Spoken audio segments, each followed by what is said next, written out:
Okay, and welcome to your tutorial on angles of elevation and depression. Depression, kind of like Australia's involvement in the FIFA World Cup. Jokes. Okay, what are angles of elevation and depression? Well, so far we've looked at using trigonometry to find out missing angles and missing sides. Now we're going to apply our understanding of trigonometry to solve different types of problems. In many situations, angles are measured up or down from a particular perspective. Now, what the hell am I talking about? Well, imagine you're standing on top of a cliff and you're looking out to a boat at the horizon. The angle at which you're looking at can actually be measured. Let's look from the other side. Say you're standing on the street and you're looking up to the top of a building. The angle at which you're looking up can also be measured. So when we look up at something from a particular point, we call this angle particularly an angle of elevation. The same being when we look down at something from a particular point, we call this an angle of depression. So looking up, elevation, looking down, depression. And today we're going to have a look at how we exactly measure these angles of elevation and depression. Okay, the first thing you need to remember is angles of elevation and depression are always measured from the horizontal. Now, what in the earth do I mean by that? Okay, well, our first diagram here on the left, I'll just draw a line down here. Our first diagram here on the left shows an example of an angle of elevation. Imagine you are this red dot here, and you are standing on the street a certain distance from the base of a building. And you look up. You look up to the top of the building to see where's Wally standing there. The angle at which you are looking up is known as the angle of elevation.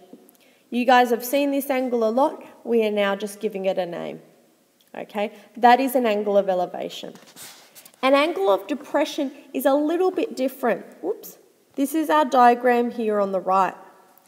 Imagine you are now standing on the roof of that building and you and Wally have swapped places. Okay? You are standing on the top of the building and you are now looking down at Wally.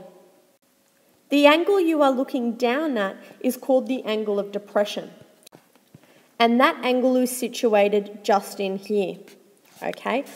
Because the angle at which you're looking down at, imagine you're looking out straight horizontal and then you go down, down, down, down, down until you see Wally. That's your line of sight for Wally. So Wally is actually measured in that little angle there. Now, what the hell? How the hell can I measure an angle that's outside of my triangle? How on the earth am I going to measure an angle that's outside of my triangle?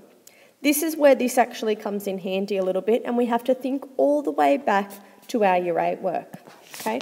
If I have two parallel lines going along like that, okay, this angle here and this angle here are actually what I call alternate angles. And alternate angles are equal. So if I work out what this angle is in here, I will be able to work out my angle of depression. If you are sitting there currently going, oh my gosh, I'm totally lost, wait out for the example. That will hopefully explain it. The main concepts that you needed to understand, however, was that the angle of depression is this angle in here. Okay? Imagine I'm standing here, looking down at Wally. Okay? If I was looking straight, I'd be looking along there. But I look down, down, angle of depression. Let's have a look. So my first example says the angle of elevation of the top of a tower from a point on level ground 30 metres away from its base is 28 degrees. Find the height of the tower to the nearest metre. Now that's a wordy question, guys, so what I've done for you is I've drawn a diagram. Okay? The angle of elevation, we've been given it, it's 28 degrees. Okay, we've already been given our angle of elevation. And we've already been told that that point on the ground at which we are standing, or the angle is 30 metres away. So I have that 30 metres in there. I might put it down here. It's 30 metres away. and we're asked to find the height. Now, let's have a look at this. What do I have? If that's my angle, that means this is my adjacent, that's my opposite, and that's my hypotenuse. My question asks me to find the height of the tower to the nearest metre. Okay, this is exactly what we've been doing so far. I'm just using these new subject-specific terms, angles of elevation. Okay, if I'm to find the height of that tower, I've been given the adjacent and I need to find the opposite. What am I going to use? Sine, cosine, or tan? I write SOHCAHTOA on my page. Whoops, that looks like a bomb. I write SOHCAHTOA on my page. Okay, and I can tell that my opposite is the one I need and my adjacent. Okay, so it's tan. I know that I use my tan feature. And I'm trying to find the tan of 28 degrees is equal to my opposite over my adjacent. The tan of 28 degrees is equal to h on 30. So the tan of 28 degrees times 30 is equal to my height. Therefore, my height is equal, and when I put that in my calculator, I get an answer of 15.951. 15.951. I'm going to round that up. I'm going to say to the nearest metre, that's 16 metres. Okay, it's exactly what you have been doing so far. Nothing has changed really with the angles of elevation. I'm just using a different subject-specific term. Angles of depression do change just a touch because there is an extra step involved. So let's look at this worded problem. It says, from the top of a vertical cliff, Andrea spots a boat out at sea. P.S. I know you might hate this, but with angles of elevation and depression, all they talk about are cliffs and boats, cliffs and boats. So get used to it. I tried to vary it up a little bit with Where's Wally. Let's read this again. From the top of a vertical cliff, Andrea spots a boat out at sea. If the top of the cliff is 42 metres above sea level and the boat is 90 metres away from the base of the cliff, find Andrea's angle of depression to the boat to the nearest degree. I have provided the picture for you. So let's have a look here. Okay, it's saying my cliff is 42 metres.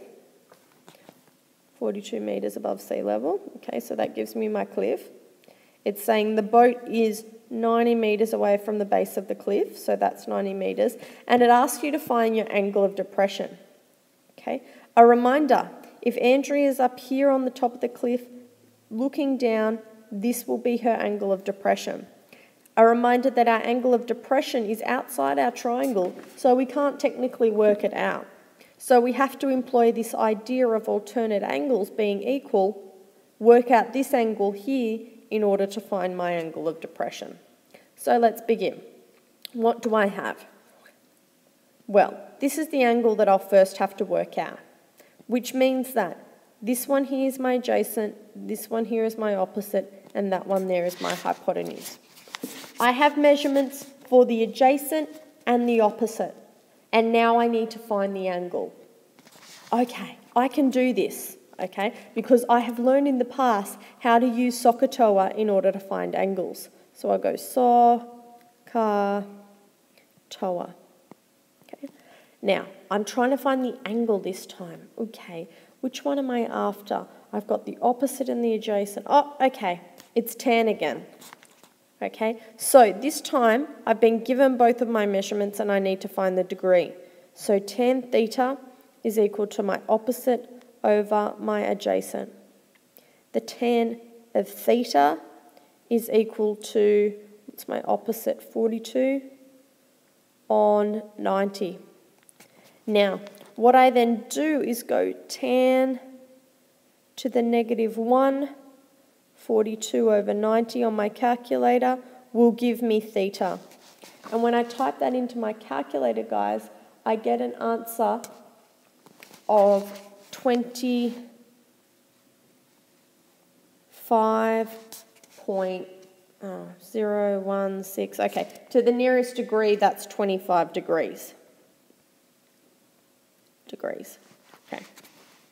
If this is 25 degrees, That therefore means this is also 25 degrees because they're alternate angles and their alternate angles are equal.